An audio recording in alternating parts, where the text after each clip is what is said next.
नमस्कार विद्यार्थी मित्रांनो, या पाठाच्या अगोदर तासिकेच्या अगोदर आपण डायरेक्ट प्रोपोर्शन याविषयी माहिती पाहिलेली होती.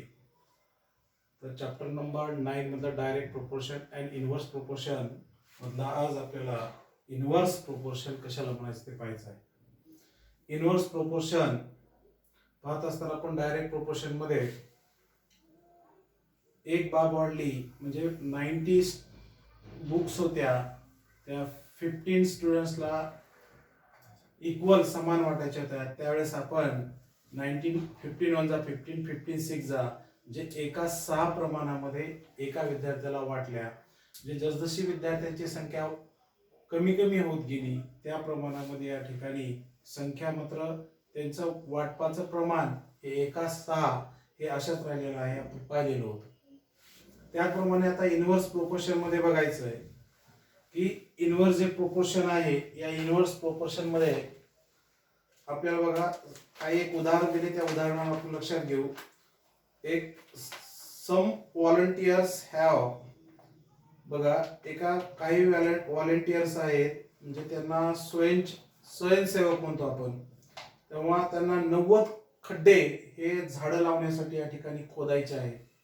तर ते 90 खड्डे खोदणारे जे आहेत, एक स्वयंसेवक वन व्हॉलंटियर डिग्स 1 पीट इन 1 डे, एका दिवसामध्ये एक स्वयंसेवक हा या ठिकाणी एक खड्डा खोदतो. तर त्यांना 90 खड्डे खोदायचे. पीट्स किती खोदायचे आहेत? 90. वन व्हॉलंटियर वन व्हॉलंटियर एका दिवसामध्ये किती घेतो? 1 पीट्स. म्हणजे एक व्हॉलंटियर एका दिवसामध्ये एक खड्डा खोदतो. तर पुढे दिलेला आहे बघा, if there are 50 volunteers they will take, म्हणजे आता 90 खड्डे खोदायचे आहेत. तर त्या ठिकाणी 15 व्हॉलंटियर्स घेतले आपण. तर 15 व्हॉलंटियर्स किती दिवसामध्ये खड्डे खोदतील? म्हणजे एक व्हॉलंटियर्सनं जर एक खड्डा एका दिवसामध्ये खोदला असता तर त्या व्हॉलंटियर्सला पूर्ण खड्डे खोदण्यासाठी किती दिवस लागले असते? 90 डेज. किती दिवस लागले असते? 90 डेज. पण इथं व्हॉलंटियर्सची संख्या वाढलेली आहे, म्हणजे स्वयंसेवक वाढलेले आहेत. किती झालेले आहेत? 15. 15 ला किती लागतील? 15 वन जा 15, 15 6 जा म्हणजे 6 डेज. म्हणजे आपण डायरेक्ट प्रोपोर्शन मध्ये जेव्हा आपण एक गोष्ट वाढली की तिच्या बरोबरची गोष्ट वाढत होती, जे एखादी संख्या वाढली की तिच्या संबंधित वाढत होती. पण इनव्हर्स प्रोपोर्शन मध्ये जेव्हा जी संख्या आहे तिच्या सोबतची जर संख्या वाढवली, म्हणजे आता इथं 90 काय करायचे? आपल्याला डिग्स म्हणजे पीट्स खोदायचे खड्डे. त्याच्यामध्ये किती संख्या वाढली मजुरांची म्हणजे स्वयंसेवकांची? 15 झाले. एकला एका दिवसात एक खोदतो, तर 15 किती दिवसामध्ये? 90 खड्डे खोदतील, तर 6 दिवसामध्ये. मग त्याचप्रमाणे आपल्याला सांगता येतं. तर आता 10 व्हॉलंटियर्स किती दिवसामध्ये खोदतील? तर करायचं 10 वन जा 10, 10 9 जा 9 डेज. म्हणजे आपल्याला सांगता येतं की परंतु याचा कॉन्स्टंट जो आहे गुणाकार राहतो. म्हणजे volunteers 10 and 9 days is equal to 90. याचा 15 into 6 इज इक्वल टू 90. म्हणजे अशा पद्धतीने आपल्याला इनव्हर्स प्रोपोर्शन मध्ये गुणाकार हा स्थिर राहतो. आणि ज्या प्रमाणामध्ये व्हॉलंटियर्सची संख्या वाढली, स्वयंसेवकांची संख्या वाढली, त्या प्रमाणामध्ये या ठिकाणी आपल्याला काय करता येते? दिवसांची संख्या कशी होते? कमी होते. व्हॉलंटियर्स वाढले तर 15 झाले, दिवस किती झाले? 6 झाले. इथे व्हॉलंटियर्स कमी झाले, दिवस वाढले, 90 लागले. म्हणजे एक बाब कमी झाली की दुसरी बाब ही वाढते. आणि याच्यामध्ये बघा 10 व्हॉलंटियर झाले 9 डेज, म्हणजे याच्यापेक्षा 15 पेक्षा कमी व्हॉलंटियर झाल्यामुळं 9 डेज लागले. म्हणजे एक संख्या जर वाढली तर तिच्या संबंधित संख्या काय होते? कमी होते.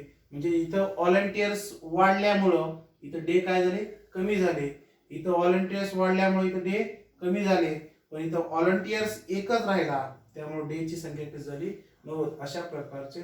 परंतु यांचा गुणाकार जो कॉन्स्टंट आहे 1 into 90 इज इक्वल टू 90. इथं 10 into 9 90, 15 into 6 90. म्हणजे यांचा गुणाकार इनव्हर्स प्रोपोर्शन मध्ये एकच ठेवायचं की जो प्रोडक्ट आहे हा काय राहतो, कॉन्स्टंट राहतो. आता इनव्हर्स प्रोपोर्शन मध्ये आपण काही उदाहरणं पाहू. एक्झाम्पल पुस्तकामध्ये दिलेलं आहे बघा. सर्वजण पुस्तक आपल्या समोर बोलून ठेवा हा व्हिडिओ पाहत असताना. 15 वर्कर्स एक्झाम्पल आहे बघा. फॉर एक्झाम्पल मध्ये दिले 15 workers take 8 hours to build a wall. How many hours will 12 workers need to build the same all. बघा एक उदाहरण दिलेलं आहे. एक मोठी भिंत बांधायची आहे. एक मोठी भिंत बांधण्यासाठी 15 वर्कर 15 मीन्स 15 वर्कर 15 कामगारांना 8 तास लागतात. 30 भिंत बांधण्यासाठी how many hours will 12 workers need to build the same wall. तर त्या ठिकाणी 30 भिंत बांधण्यासाठी 12 मजुरांना किती वेळ लागेल. या उदाहरणामध्ये काय दिले बघा. आता आपल्याला पाहायचंय let 12 workers take x hours.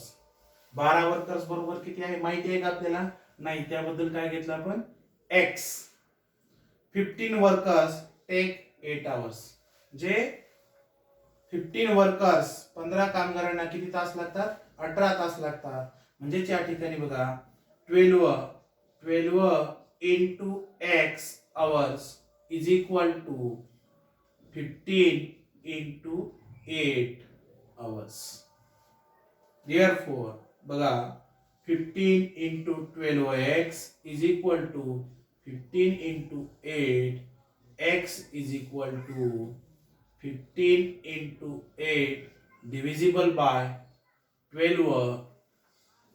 बघा x इज इक्वल टू काय आलं, यांचं क्रॉस मल्टिप्लिकेशन झालं 12. म्हणजे यांचा गुणाकार कॉन्स्टंट असल्यामुळे आपण यांचा इथे मल्टिप्लाय केलेला आहे. यांचा गुणाकार कॉन्स्टंट 12x. आता यांचा गुणाकार कॉन्स्टंट येतो. आता पाहिजे आपल्याला x इंटू 4 3 जा 12, 4 1 जा 4, 4 3 जा 12, 4 2 जा 8, 4 2 जा 8, 3 1 जा 3, 3 5 जा 15. काय आलं, x is equal to 5 into 2. x is equal to 5 into 2 is equal to 10 days.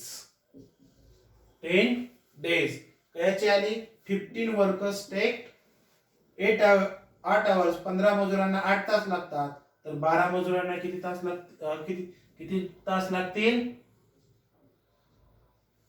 लागतील, 10 तास. म्हणजे कसं, आता बघा याचा गुणाकार आपण काय म्हणू, इनव्हर्स प्रोपोर्शन मध्ये गुणाकार काय असतो, कॉन्स्टंट असतो. 12 इंटू 10 करा इज इक्वल टू 120. आला गुणाकार 120. 15 इंटू 8 करा 120. म्हणजेच हे इनव्हर्स प्रोपोर्शन आपल्याला याच्यावरून सुद्धा लक्षात येतं की ह्यांचा गुणाकार कसा असतो, कॉन्स्टंट असतो. त्यानंतर आता पुढचं उदाहरण पाहायचंय. तर विद्यार्थी मित्रांनो आपल्याला प्रॅक्टिस सेट नंबर 38 पाहिजे आहे. त्या 38 मधलं एक्झाम्पल नंबर फर्स्ट आहे. एक्झाम्पल नंबर फर्स्ट बघा. 5 workers take 12 days to weed a field. How many days 6 workers take? How many question mark आहे इथं.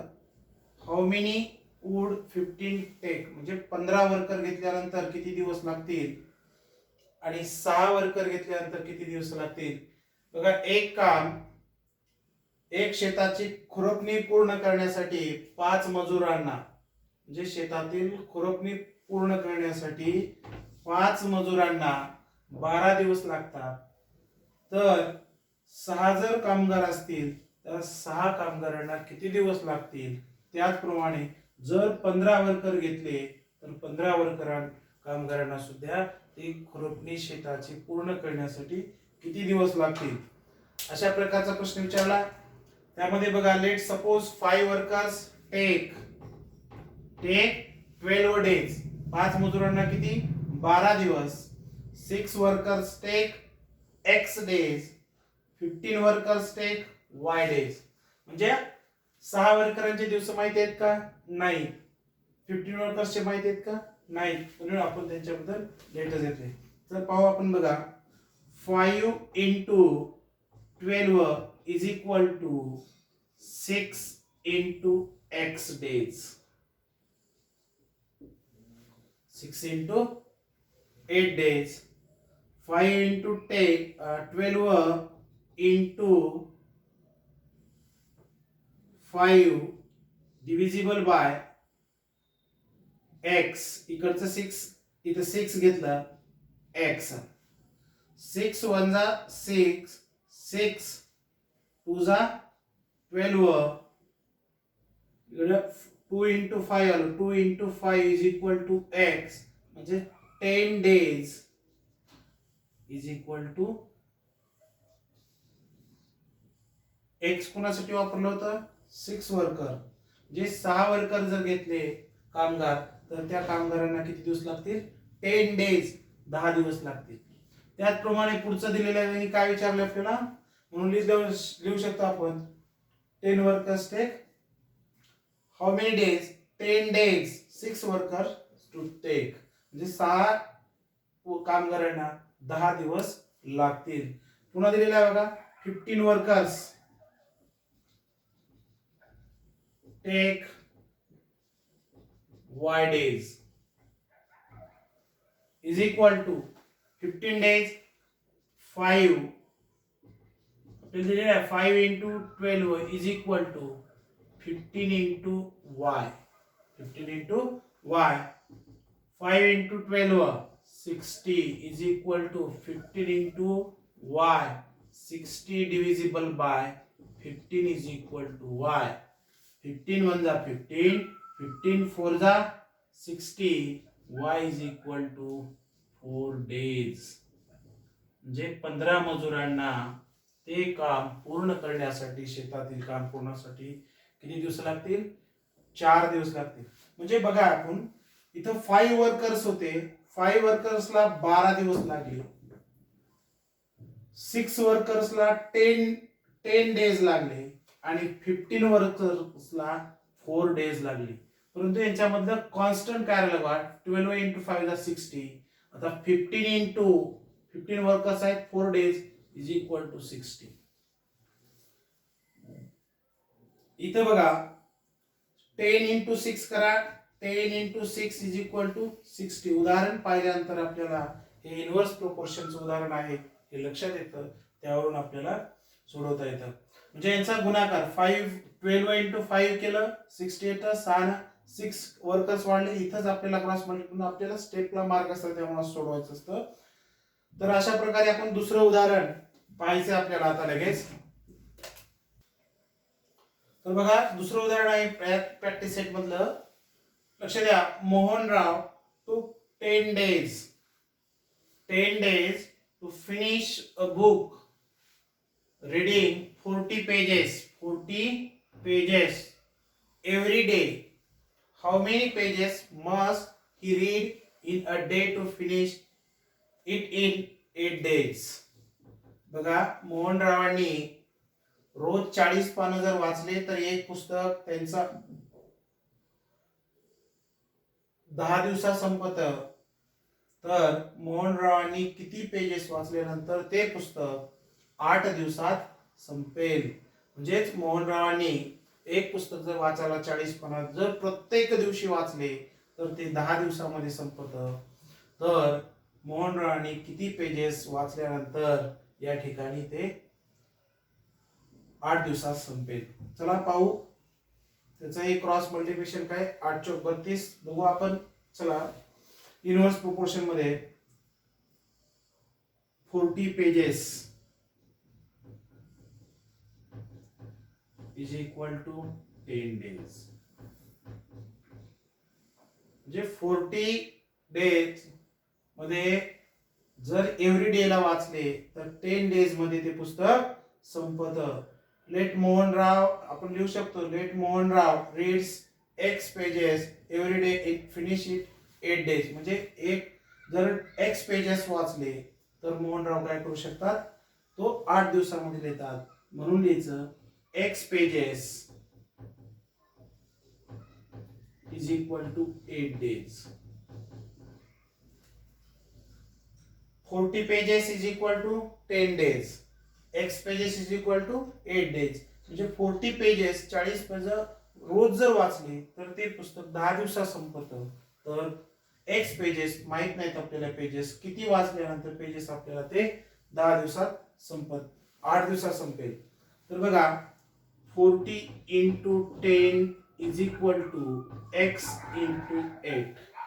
x into 8. 40 into 10 is equal to 8x.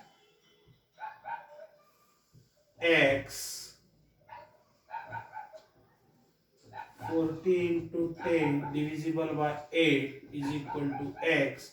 8 1 जा 8, 8 5 जा 40. इकडे काय येईल? x is equal to 5 into 10. x is equal to 50 pages. लिहू शकतो आपण 50 pages must, किंवा 50 pages he read in every day to finish it 8 days. म्हणजे जर 50 पुस्तकं त्यांनी प्रत्येक दिवशी वाचले तर त्या ठिकाणी ते पुस्तक काय होतं? पूर्ण होतं. त्याप्रमाणे आता आपल्याला तिसरं उदाहरण पाहायचं. बघा तिसरं उदाहरण आहे प्रॅक्टिस सेट मधलं. Mary cycles at 6 kilometre per hour. How long will she take to reach her aunt's, म्हणजे तिच्या मावशीच्या घरी. House which is 12 kilometre away, म्हणजे तिच्या मावशीचं घर तिच्या घरापासून 12 किलोमीटर दूर आहे. तर तिचा सायकलचा ताशी वेग 6 किलोमीटर असेल तर तिला तिच्या आंटकडे जाण्यासाठी किती तास वेळ लागेल? पुन्हा प्रश्न दिलाय बघा. If she cycles at speed, आता इथं स्पीड दिलेला आहे, speed of 4 kilometre per hour, how long would she take. म्हणजे तर जर तिनं सायकलचा ताशी वेग अगोदर किती होता? 6 तास म्हणजे 6 किलोमीटर पर आवर, एका तासामध्ये 6 किलोमीटर जात होती. तर आता तिनं सायकलचा वेग 4 किलोमीटर झालेला आहे. तर त्या किती वेळेमध्ये तिच्या आंटच्या घरी पोहोचेल असा प्रश्न. तर आता थोडस वेगळ्या पद्धतीनं थोडस करून पाहू. आता आपल्याला स्पीड बरोबर एक माहित राहतं, स्पीड ऑफ सायकल्स, म्हणजे speed of cycle, speed of is equal to 6 kilometre per our.